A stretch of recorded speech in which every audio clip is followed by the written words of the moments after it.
গরম জলের মধ্যে মাছের ডিম দিয়ে মজার স্বাদের এক স্ন্যাক্স রেসিপি বানিয়ে বাড়ির লোককে খাইয়ে সবাইকে অবাক করে দেব। নমস্কার, অন্বেষা ঘোড়াই কুকিংয়ে আবার একটি দারুণ স্বাদের ভিডিওতে স্বাগত জানাচ্ছি। আশা করছি সবাই ভালো আছেন এবং আমিও খুবই ভালো আছি। আজকে আমাদের পুকুরে মাছ ধরা হয়েছিল। আজকে আমরা অনেক মাছের ভাগ পেয়েছি, তার সাথে পেয়েছি একটা বড় মাছের ডিমের ছড়া।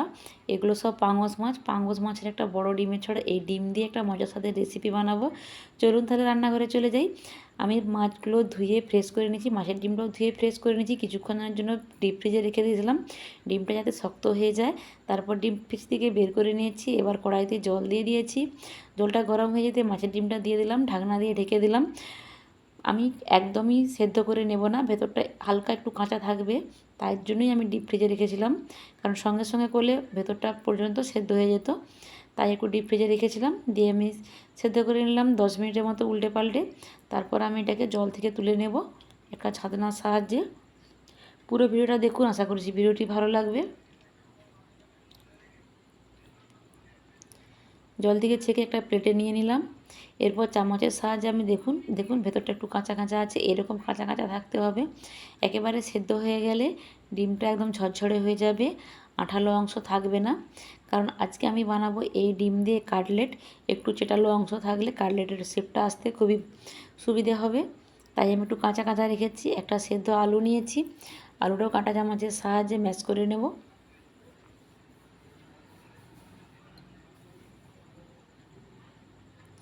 আলুটাকেও আমি কাঁটা চামচের সাহায্যে ম্যাশ করে নিচ্ছি।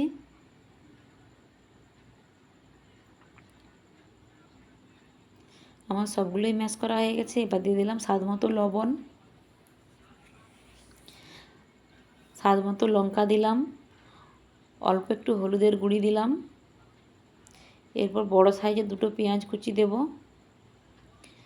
কাঁচা লঙ্কা কুচি দিলাম, ধনেপাতা কুচি দিয়ে দিলাম, হাফ চামচ আদা বাটা দিলাম, 3 টেবিল চামচের মতো বেসন দিলাম। এরপর ভালো করে হাত দিয়ে মেখে নেব। আমার পরে যদি বেসন লাগে আবারও আমি বেসন অ্যাড করব। সব কিছু উপকরণ ভালোভাবে মেখে নিয়েছি। একটু পাতলা হয়েছে, তাই আমি আবারও একটু বেসন দিচ্ছি এর মধ্যে।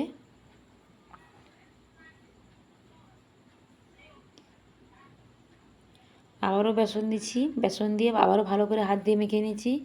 এইবার আমি হাতটা ধুয়ে প্রেস করে নিয়ে হাতে একটু সাদা তেল বুলিয়ে নিলাম। তারপর অল্প একটু মাছের ডিমের অংশ নিয়ে এবার আমি কাটলেটের শেপে দিয়ে দেবো।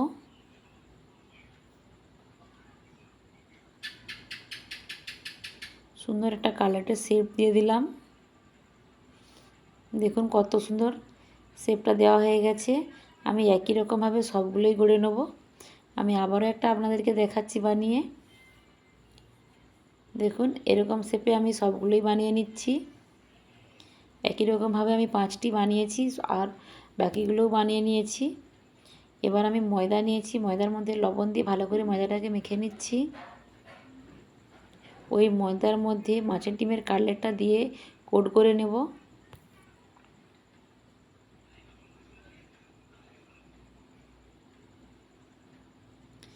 দেখুন এরকমভাবে কোট করে নিয়েছি।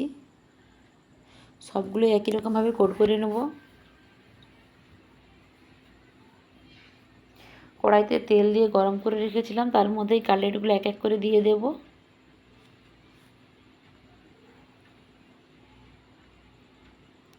এবার আমি উল্টে পাল্টে লাল লাল করে ভেজে নেব। একদম মিডিয়াম ফ্লেমে ভাজতে হবে, হাই ফ্লেমে ভাজলে ওপরটা চুঁয়ে যাবে, ভেতরটা ভাজা হবে না। আর ওই কাটলেটগুলো কতটা ফুলে যাচ্ছে দেখুন। দেখুন কত সুন্দর ফুলে গেছে। লাল লাল ব্রাউন কালারের করে আমি ভেজে নিয়েছি। ভেজে এবার আমি তুলে নিচ্ছি।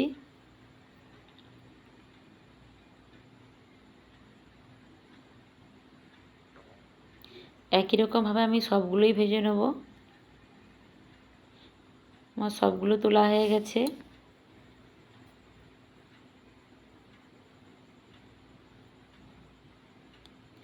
আমি টমেটোর কেচাপ আর একটা চাটনির সাথে পরিবেশন করছি। এই চাটনিটা আমার বাড়িতে সবসময় বানানো থাকে।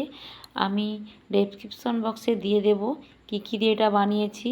আর অন্য কোনো দিন স্ন্যাক্স বানালে অবশ্যই আমি চাটনি রেসিপিটা আপনাদের সঙ্গে শেয়ার করব। তো আমার এই কালের রেসিপিটি কেমন লাগলো অবশ্যই কমেন্ট সেকশনে জানাবেন। নতুন বন্ধু হলে বলবো প্লিজ সাবস্ক্রাইব করে পাশে থাকবেন। বিভিন্ন ধরনের নিত্য নতুন রেসিপি এরকম পাবেন। তো আজ বিদায় নিচ্ছি, টাটা, দেখা হবে পরবর্তী ভিডিওতে।